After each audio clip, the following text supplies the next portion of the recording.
ang kanyang salita.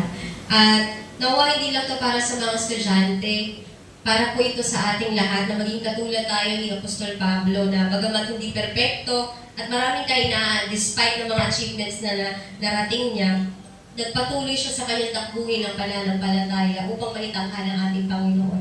Nawa ang maging motto natin lahat ay mabuhay para kay Kristo at mamatay ay pakinabang. Amen? Sa Diyos po ang kapurihan. At tayo po ay dumako na sa pagtatanghal sa mga mag-aaral at upang tawagin ang ating mga magtatapos, tinatawagan ko po ang team ng ASOL Bagumbong, Dr. Luzviminda Gilaran.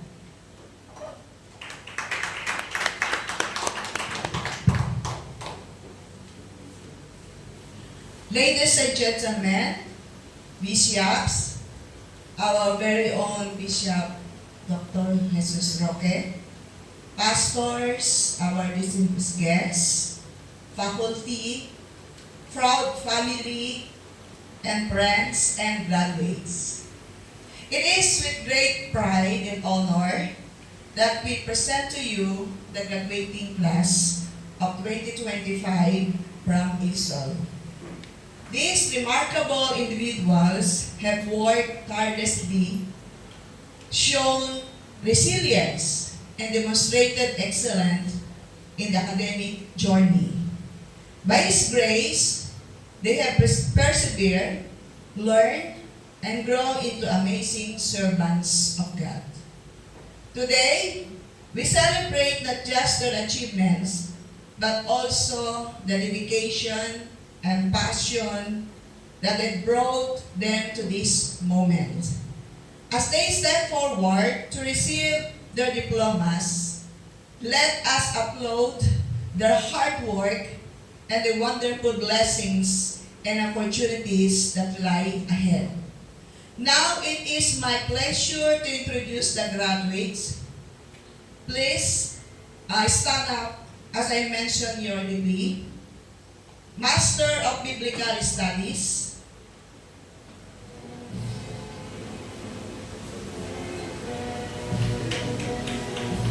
sige po, palapakan natin sila. Master of Pastoral Studies,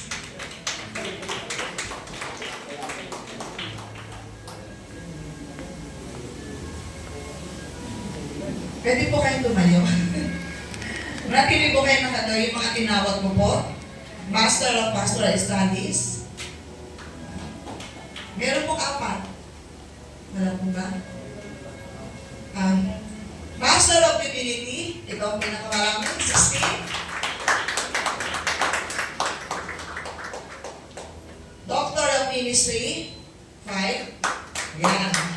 Sa pamalakas sa palakpak. Sa pinakawang First Yan.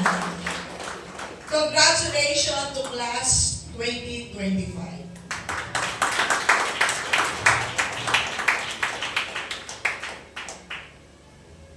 Thank you so much, Dr. Luzviminda Gilaran. In behalf of Dr. James Jong Osam, our founder, at sa mga faculties, napakahalaga po yung araw ko na ito na it is a very, very memorable day sa ASOL at 12 taon na commencement exercises. Sabi nga 1 Timothy 4:16, pay close attention to yourself and to your doctrine. As you do this, you will ensure your salvation and to those who hear you. Ilang taong singkat, pagtataga. Kaya nga, perseverance. Hindi kayo tatayo ngayon diyan. Hindi kayo magmamarcha ngayon. Kung hindi kayo nagtyaga. And it is all by the grace of the living God. Hindi ko alam kung ano yung Panginoon. Sa buhay ng mga kapatid ko. And our purpose is not just only for our personal achievement, but the very purpose Kaya po tayo nagkatsaga. Makilala natin ang lubusan ng Panginoong Kristo. May pangalan natin ang tama, ang ating Panginoong Kristo. Makapag-ministeryo tayo na may katagumpayan, ng may anointing, ng may kapangyarihan sa biyaya at grasya ng ating Panginoong Diyos. Bilang din ng bago silang malugod ko pong tinatanong, Dr. Ramos Pimenta Gilaran, ang mga graduating students na ito. And you are all welcome. Thank you for your life. Keep up the good works. God bless us all.